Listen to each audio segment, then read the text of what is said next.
And we thank you for joining us. I'm Andy Lascano. Just hours ago, white smoke billowed from the Vatican and the world erupted.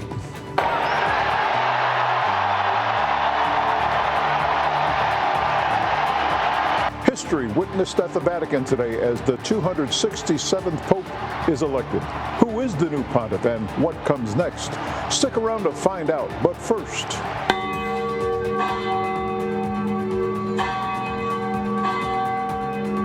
we go to neighborhood news reporter Tony Jaramillo at the Corpus Christi Cathedral with reactions from locals.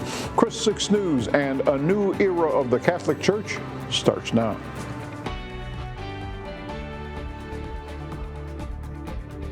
I'm Tony Jaramillo, your neighborhood news reporter in downtown Corpus Christi. Robert Francis Prevost, now Pope Leo XIV, has officially been selected as the 267th Pope of the Catholic Church. And I spoke to neighbors about the reaction to the first Pope from the U.S. For the first time ever, an American has been elected as Pope. Now Pope Leo XIV is the leader of the Catholic Church, and his selection is sending waves of pride across South Texas. The announcement brought out emotion and celebration, especially in a region with deep Catholic roots. Pope Leo XIV speaks Spanish and spent years as a missionary in Peru. For many locals, this moment feels personal. You got to be kidding. Then I had all goosebumps. You know, and I said, we have an American Pope. That's incredible. Bishop Michael Mulvey of the Diocese of Corpus Christi says he's seen the new Pope speak online before and was struck by his simplicity and spiritual depth. The name selected by the new Pope can sometimes give a hint of what kind of leader he will be. Leo XIII, who led the Catholic Church from 1878 until 1903, was known for his intellectualism. And he was also known as the Pope of the workers because of his support for the rights of workers. From downtown Corpus Christi, I'm your neighborhood news reporter, Tony Jaramillo, Chris 6 News. And Tony, thanks for that report. So the first American Pope has deep roots here in the United States. Pope Leo XIV, previously known as Robert Prevost, attended college at Villanova University in Philadelphia, and then a Catholic college in Chicago, where he was born. He then earned his doctorate in canon law at a pontifical college in Rome. However, the new Pope has spent most of his clerical life in Peru, serving as the Bishop of Chiclayo from 2015 to 2023. So it was white smoke at the Vatican that signaled the new Pope, but here in Corpus Christi, it was thunder and lightning. For more on our wet weather today and all the rest of this weekend, we welcome meteorologist Diamond Dixon. We were talking earlier, you have good news and bad news. Yeah, that's right, Andy. We did. We talked about our weather. So our good news is that we're getting rain. We need rain. We've been in a drought, but then what comes to concern is that we can see flooding kind of easily in our neighborhoods. And that's mainly because of when we start to see our rainfall fall so quickly within a short time span.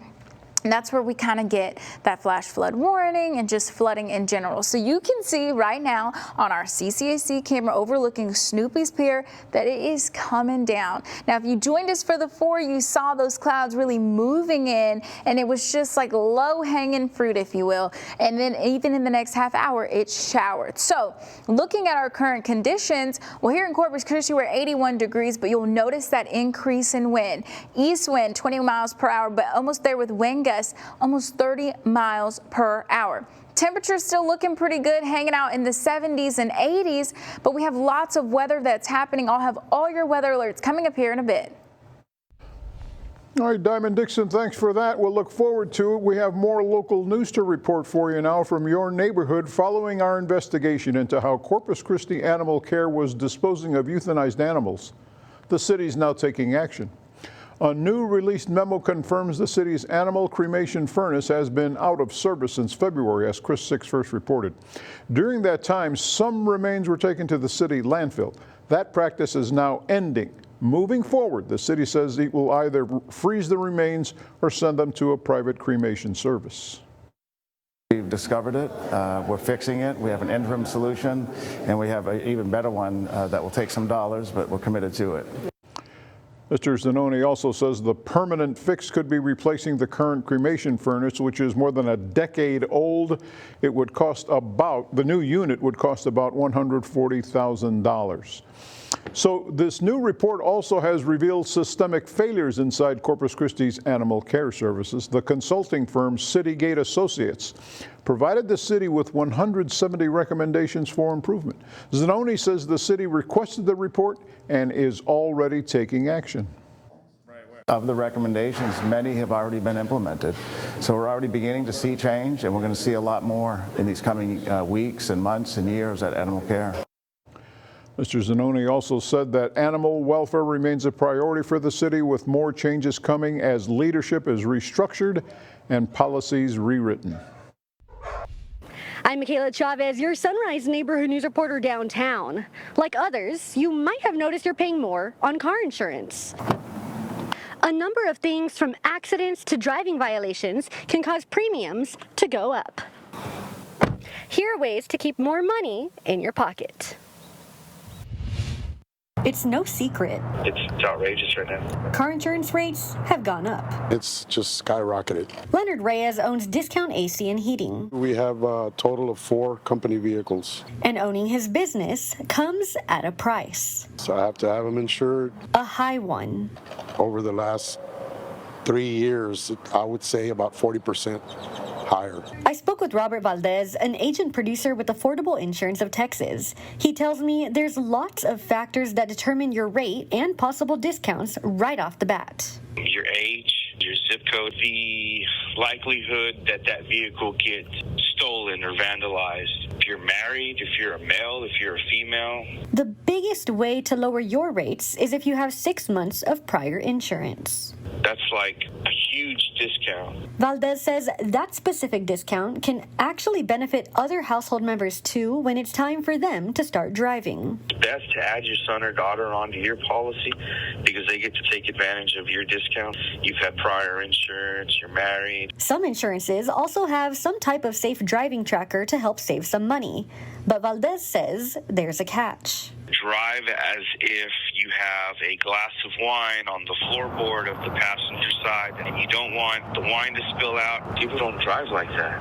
And if you have some type of moving violation, taking a defensive driving course is an option, but it comes at a cost. You won't take a hit on your insurance rate. You still pay for the ticket. You have to pay for the defensive driving class.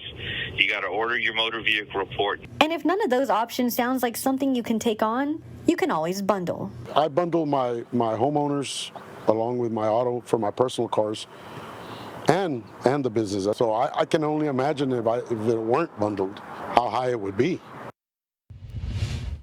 You can always shop around to see what fits your budget. Remember, different companies have different rates.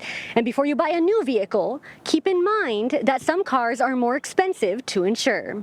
With your Neighborhood News Downtown, I'm your Sunrise Neighborhood News reporter, Michaela Chavez, Chris 6 News.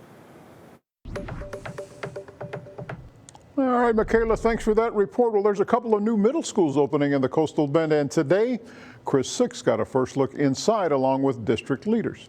With just a few months until students arrive, Lexington Middle School is taking shape. It's located on the city's south side near Oso Creek Parkway.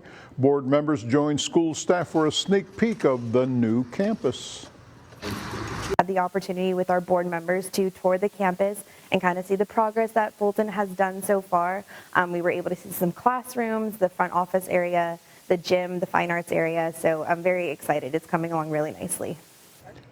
Garcia is a longtime educator in the district and says anticipation is growing for the new school. 6th grade orientation already set for later this month. Hamlin Middle School also set to debut in August. Board members, superintendents, and our team got a glimpse into the building located at 3900 Hamlin. The new and improved campus will include upgrades like a brand new fine arts facility, 2 new gyms, and much more. School officials say they're excited for a full indoor building and for students to return to school next year. Hamlin Middle School Principal Brigitte Landereau told Chris 6 they hope the construction's complete on the campus by the end of July. All right, some big changes coming to roads in your neighborhood. Stay right there because we're going to tell you all about them and let you know what's going on with the traffic after this time out. You're watching Chris 6, part of the Scripps News Group. So work on the new Harbor Bridge will lead to a major road closure just really a few hours from now. The flyover from the northbound Crosstown Expressway to northbound I-37, it's going to close at 9 o'clock tonight and stay closed until 3 o'clock in the morning tomorrow, Friday. Work crews will be installing overhead signs during that closure. So when will the new Harbor Bridge open to traffic? Well, TxDOT had scheduled a ribbon cutting for tomorrow, Saturday, but it was postponed and no new debut date has been scheduled. A new traffic update coming to your neighborhood as part of the Alameda Street Project starting tomorrow. The northbound lanes on Alameda from Louisiana to Texan Trail are going to be closed for road work. The southbound lanes will be used for two-way single lane traffic. The change is expected to last until October, and the Alameda Street Project should be complete by December. Incarnate Word Academy and nearby businesses will still be accessible during the project. So you've got the latest road work updates. Now let's send it over to meteorologist Diamond Dixon with your traffic report. Oh, Diamond.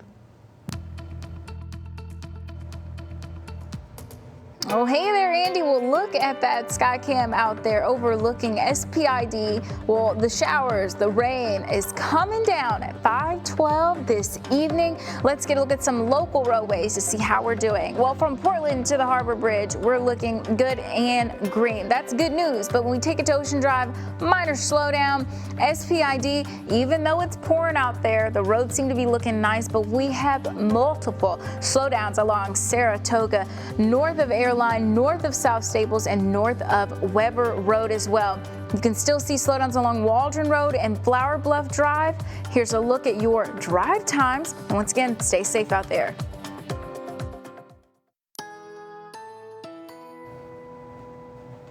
Welcome back there, Coastal Bend. Meteorologist Diamond Dixon here with a live look outside our CCAC camera overlooking Snoopy's Pier. Well, the showers are still coming down. You can get a good view, and a lot of you are posting in our Coastal Bend Weather Watchers group, so definitely appreciating what's in store there and for you sharing so we can see what's happening in your neighborhood. We do have that severe thunderstorm watch in place till 11 o'clock. That's really for Jim Hogg County there, but it's going to continue to move east into our neighborhoods along the coast, which is this flood advisory that's covering Nueces and part of Clayburgh County. So it's a little mix, and that's until 6:30 tonight. So as far as a severe outlook, what are we looking like? Well, Corpus Christi's in a slight risk, which is a level 2 out of 5. So as we continue to get through the evening and our later evening hours, that's where our alerts you see are stacked. We have a lot of colors going on. That's the flood advisory I mentioned. We also have a coastal flood advisory that's going to be in place until Friday, 7 a.m. And then that severe thunderstorm watch that I just told you about there. So what's looking like for our temperatures? We're still in the 70s along the coast, low 80s for most of our other neighborhoods. Still a lot warmer further west like Cotulla, 89. But 81 here in Corpus Christi and in Robstown, 71 though with the Naval Air Station. That's a 10-degree difference, and it's only not so far apart, we'll say. Current winds coming out of the east now. It's shifting as we get into our evening hours, 20 miles per hour, but with wind gusts even more so. We're seeing those elevated wind gusts through our 5 o'clock hour. We'll continue to keep a strong pattern well into our Friday morning as well, and even into tomorrow afternoon. If you are headed out to Bug Days, you're going to need an umbrella, and you might want to sit that one out, especially when you may see some lightning and that thunderstorm activity.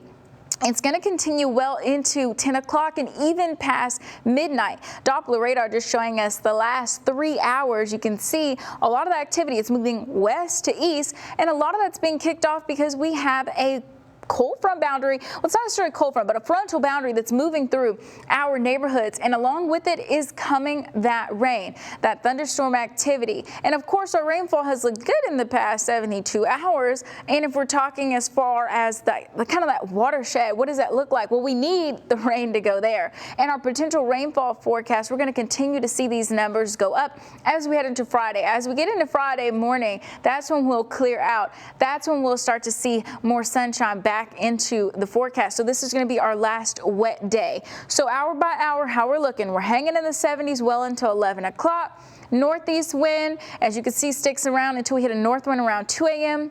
And by around 3 to 4 a.m. is where we should be out of the way with that rainfall and thunderstorm activity. The big weather picture, this is the boundary that I mentioned to you that's going to be moving through our area, and those showers are following along the boundary. So you can see with our moisture tracker here, you can see just how heavy it gets just until Friday morning, and it moves out of the way. So future tracker showing us the liner storms. Here's a good idea and picture for you. By the time we hit 8 o'clock, those storms are ramping up well west of us near Cotulla, moving into Beeville, San, Corpus Christi, Kingsville by midnight, moving out of the way, still hanging on to our coastal communities by 3 and out the way into our Friday morning. I'll see you again soon for the 7-day forecast.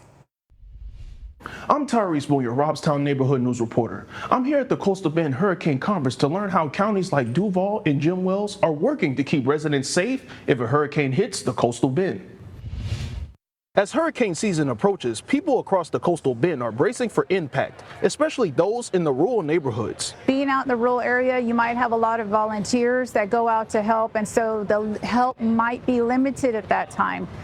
Flooding is a big factor in the rural areas as well. County leaders and first responders met at the fairgrounds this week to brainstorm the best ways to help the residents. You actually get to see what other resources are out there, or how did they do this or do that, and that actually helps a whole lot when all your entities are here all together and bring new ideas. So, what did they come up with? Officials in Duval and Jim Wells counties are partnering to give out supplies and help those impacted registered for assistance programs. To get up-to-the-minute updates to all our residents on what we're doing, how we're handling the situations. That way, when it does come, we do have their phone numbers and addresses, and we can make sure that people are okay. Discussions at the conference also focused on evacuation services and transportation during emergency. County leaders tell me they will find other ways to keep their residents safe during the hurricane season, and you should start planning as well. In Robstown, I'm your neighborhood news reporter, Tyrese Boone, Chris 6 News. The second annual Shoot Hoops Not Guns tournament will be held this Saturday, May 10th, right here at West Oso High School. I'm Stephanie Molina, your neighborhood news reporter on the west side, and I spoke to the family of Devin King, a former Bear basketball player who is being honored by the event. He walked in the room, everybody lit up. Like, people would just stop and go, oh. Devin King played basketball at West Oso High School in 2018. His mother, Bonnie Landry, tells me he had an outgoing personality and was their protector. Devin was naturally talented at basketball. He didn't have to work hard.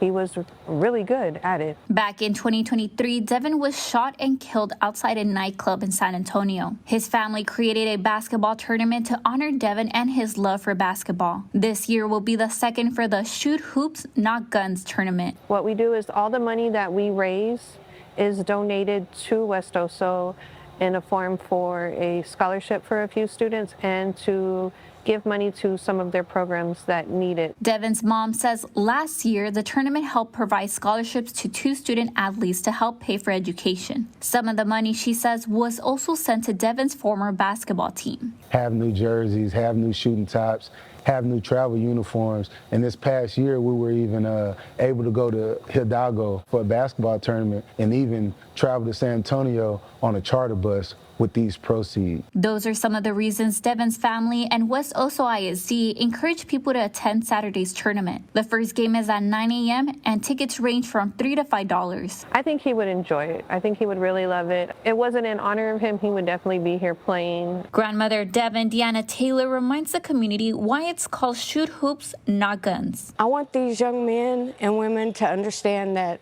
they need to find other ways. Violence is not the way to go. Organizers of the event tell me they hope to continue this tournament for years to come. In Westside, I'm your neighborhood news reporter, Stephanie Molina, Chris 6 News.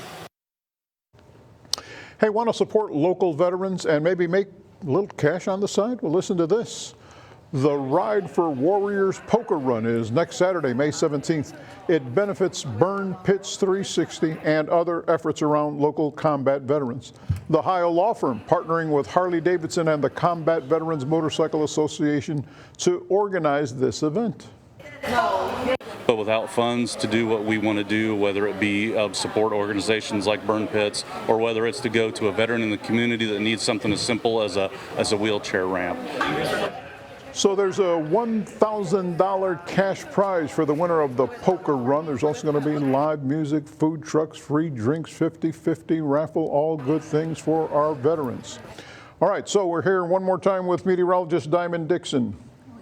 So tonight is going to be the worst of it. By this time tomorrow, it'll be past this storm. Oh, that's right. By Friday morning, we'll be good and clear. Right now, we're just looking at the rainfall activity and thunderstorm activity headed into tonight and evening. That will kind of wrap up after our midnight hour. Well, looking ahead, though, we have sunny days, and we'll have a nice Mother's Day weekend, warming up and also less humid. But we'll keep an eye on the forecast all night long. All right. They'll be on top of it, and we'll let you know what's going on. That's all our time for now. We're back at 6 with more news from your neighborhood. See you then.